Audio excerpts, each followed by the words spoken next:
Let me start by slowing everything down. Australia has not just tightened their visa rules again, it has not just increased the refusals, and it has definitely not closed the doors. But what Australia has done this far more fundamental now. It has actually changed how immigration department and how immigration system thinks. If the old migration was just an entry, this new migration is mainly about the control. Earlier, the government's main question was so simple: should we let this person in, yes or no? But now the real question is actually different. Should this person stay, progress, and eventually belong here in Australia? And here's a key change that you need to understand: that decision is no longer made once, it was made continuously over time. If you're still planning your future based on how things worked 6 or 5 years ago, you're not just unlucky, but you're using a wrong rule book. Just a disclaimer that this video is not to scare you, it's meant to make the system predictable again. So that's what I'm going to do. So, with all the information and all the questions and answers, let's go forward with this video.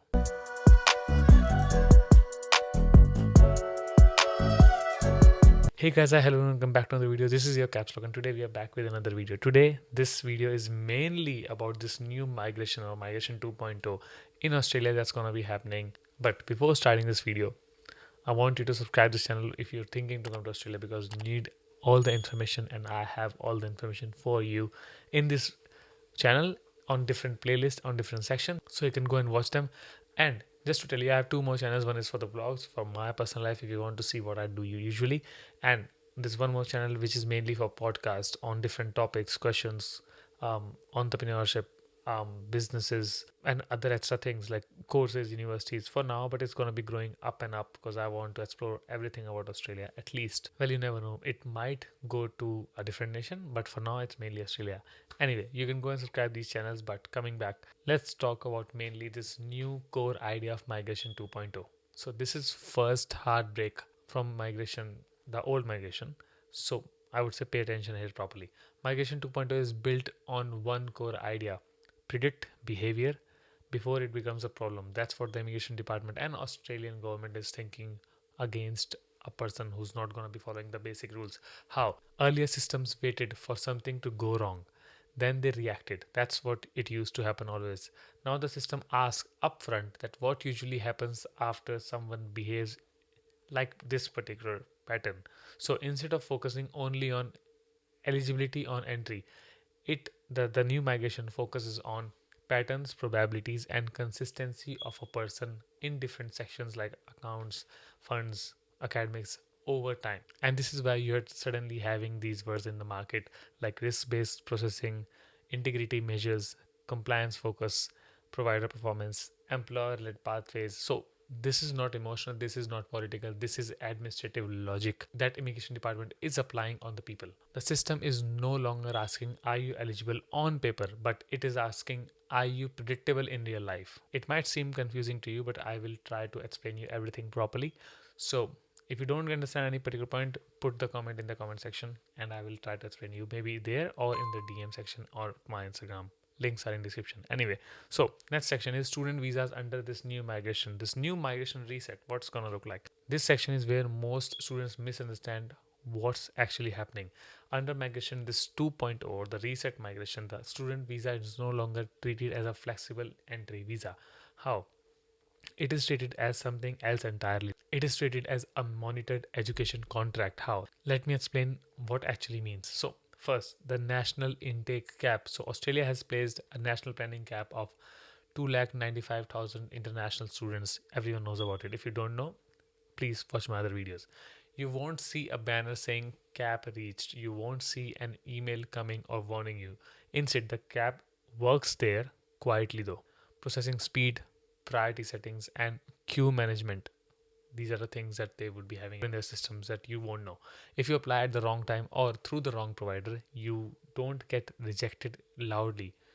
You just wait longer, you're getting delayed a lot, and that wait is the filter where you are not getting the visa but other people are. The second thing is traffic light processing for providers. Means education providers are now classified roughly like this. Green light means low risk, faster processing. Amber means orange light means neutral, and red means high risk, slower and stricter processing. So Here is an uncomfortable truth I want to tell to you, that your visa outcome is now influenced not only by you but by how your previous students in your institution that you're trying to apply behaved at that time. For example, if a college has a high dropout rate, frequent course downgrades, and poor completion outcomes, so obviously the students from this college have been doing dodgy things. So you know my point. Now every new student pays almost and at least the same price, and on this fact, everything that's happening in this section is mainly to tell you that this is a collective accountability. Whether we like it or not, it's all on us, what we did and what we will do. Now, the next section is evidence, risk, and country profiling. How? Let's talk on this. This is the second heartbreak that people avoid talking about it honestly. Migration 2.0 openly accepts something the old migration won't do. Some applicant pools require higher scrutiny. And what does that mean in practice? That it means declarations are no longer trusted on their own. Financial evidence must be stable, not just suddenly. English scores must match the academic reality, and statements of purpose are actually read. Let me give you a very simple example. Two students submit the same bank balance, same amount, same currency. One shows a long term income history and logical saving patterns. The other shows sudden deposits and unexplained transfers. So on paper, both look equal, but in this new migration, they're actually not. This is not discrimination, it's more of risk analysis. So you need to understand these points. Now, the next section, which is really important for you, make sure to understand and listen to this section very clearly. This section is data, PRISM, and how students are actually monitored. This section is where internet completely loses its mind. You will hear words like AI tracking, government spying, and PRISM watches every move.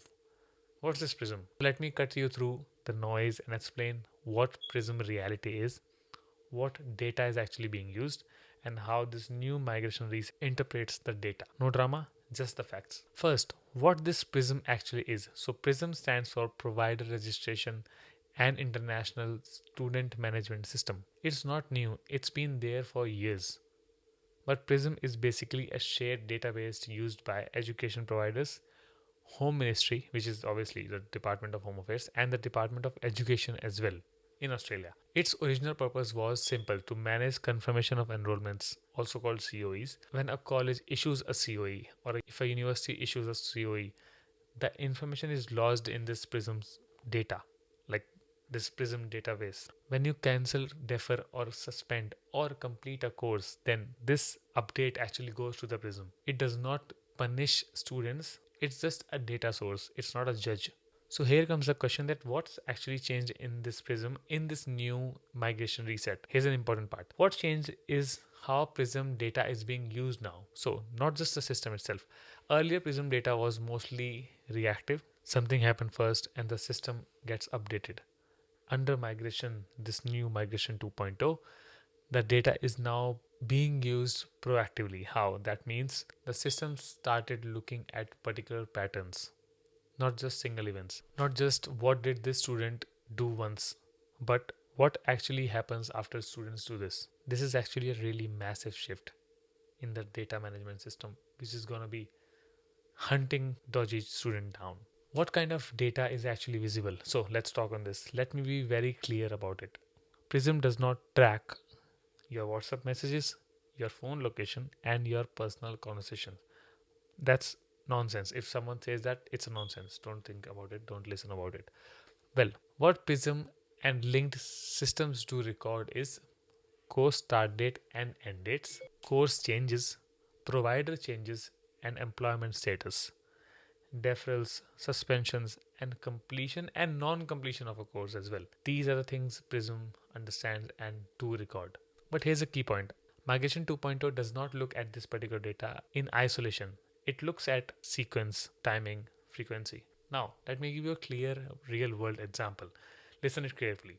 A student arrives in Australia. For example, his name is Rahul. Nothing wrong so far. Then, within 3 to 4 months, they change providers. Students come with their own thinking. They do change providers and it's fine. What I'm saying is they downgrade from university to a low level college. Just an example.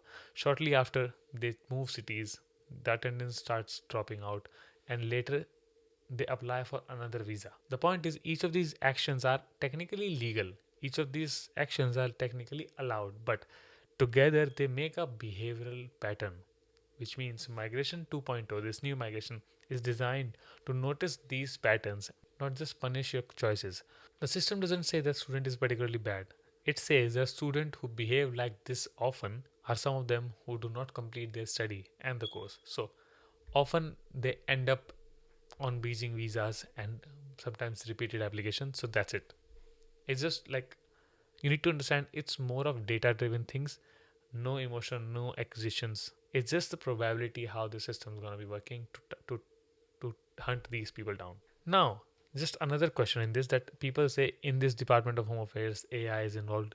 The answer is yes, but not how people think. This is where creators exaggerate. Sometimes even me, sometimes even other creators would do. But the point is, AI is not approving or rejecting visas on its own. You need to understand this. What these AI assisted systems are used for mainly is, it is, for example, risk scoring, queue prioritization, identifying unusual movement patterns. Think of this AI as an airport security. Everyone goes through the scanner. Some bags get pulled out aside for just manual checks. So AI helps deciding which bag deserve a closer look and which bag needs a human to just come out and check out everything in the bag. A human would still open the bag, but the logic is here simple. You got my point? Same as airport, same logic. Now, another question that you might think about this because of this prism, does this affect future visas like 485 when you're going to be like on temporary graduate visa, work visa which we call, or PR? So the honest answer is prism data can be transferred when future visas are getting assessed. Yes, especially when the visa officer is asking that does this person's past behavior match their stated intentions or no. It does not automatically reject you or it does not automatically blacklist you. But if history consistently shows instability, repeated downgrades, and unexplained changes, so then yes, it can reduce trust of you in the eyes of Department of Home Affairs. But the trust is a currency in this migration 2.0, this new reset migration. So try to keep that up. Now, I know there's so much of it, but for genuine students, let's talk. What's important right now? If you're a genuine student, I would say stay with your provider, progress academically, change courses for logical, well documented reasons if you have to, maintain the attendance, and behave consistently similar or same. Prism works in your favor. It's actually for you, not against you. So, your record supports your story. Migration 2.0 does not punish genuine students, it just filters out unpredictable pathways. Now, what most people get wrong with is people think one particular move can actually destroy my visa. That's actually not true. The thing is, what actually cause problems in your visa is multiple moves or sometimes early moves, downgrading without justification of your study, patterns that do not align with your stated goals that you put in the SOP when you write them. So you need to understand that this new migration 2.0 or this new reset migration is not strict, it's just mainly memory based. The simple rule you should remember is, if you want a one line from me to remember, is migration 2.0 does not ask can you do this, but it actually asks is why did you do this and does it actually make sense over time. So if the story makes sense, the data supports you. If the story keeps changing, and the system stops trusting you. So you need to think. Now the next section is course hopping is no longer neutral. How? Under this old migration, course changes were treated as personal choice and people were agents were earning money from it. But now this under new migration 2.0, they are treated as behavioral signals, especially when changes happen early, academic quality drops suddenly or repeatedly, and location changes lack strong justification. So let me be clear, changing courses is not banned for now, but explanation of changing that course matters the most, more than the change itself. So if your reason sounds like convenience, the system can hear risk in your words, and then intent now matters more than the flexibility. So you need to explain that. Another section is employer led migration. So the big shift that's happening right now. This is the most misunderstood shifts in this new migration that I would say is Australia is moving away from I hope I get accepted. And in Australia the system is going towards my skills are being used here. So that's why. independent 189 places are shrinking, employer sponsorship is expanding, and state nomination is growing. So regional pathways are getting prioritized just because of these particular reasons. But here's also one warning for people who do not hear enough, which means employer-led migration rewards stability, not just desperation. For I know that not all the employers can sponsor, not all the sponsorships can lead to a PR, but compliance requirements are heavy right now. Fake and weak arrangements are easier to cancel right now. And please take this employer sponsorship as a long term relation, not just a shortcut for your PR. Another thing I want to mention in this video is compliance, character, and cancellation. So, this section actually scares the most number of the people because it's badly explained online or on social media or on other places. Well, this new migration expands cancellation powers. Yes, it's true. But understand the logic. Visas are conditional permissions, they're not just permanent promises. What the system is right now looking for is repeated non compliance, serious conduct issues, and consistent risk indicators, which means this is not about just one mistake, this is not about just one social media post, this is not just about one bad day. It's all about patterns over a really long period of time, and if you live quietly, legally, and predictably, you are not the target of the system, so don't worry. Now, some myth and reality that I want to mention is, let's get these things clear. Changing course is banned. It's a myth. It's not true. PRISM track everything in real time. It's partly myth. Employer sponsorship guarantees PR. It's a myth. And a good agent can actually save a bad profile. It's also a myth. This new migration 2.0 does not respond to tricks or these myths. It responds to patterns, good patterns. So make good patterns. So the conclusion is this new migration 2.0 is quieter than before, but it's really sharp like a knife. So there will be fewer headlines in the market, there will be more silent refusals, there will be more invisible patterns. But the reality is you need to sit with, if the plan depends on luck, migration 2.0 will quietly reject it. If your plan depends on logic, this migration will help you to reward eventually. So understand the systems, don't take the shortcuts, and just ignore it for now. But the system won't just warn you randomly. Just simply move on and work on the academics, work on the things, work on the documentations you have. Have a good pattern, behavioral. So I know this video has been using quite big words, different complex language, but the point was just to make you explain how this new system, this new migration system for Australia is going to be working.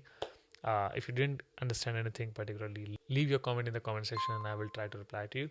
Or you can directly DM me on Instagram or join my Telegram group where there's almost 5,000 people right now and it would be increasing time to time. So you can join them, it's free. You can talk to people like you. This is CapsLock signing off. Like this video, share this video to your friend who needs to know about this new migration change. And I'll see you in the next video. This is CapsLock. Bye bye.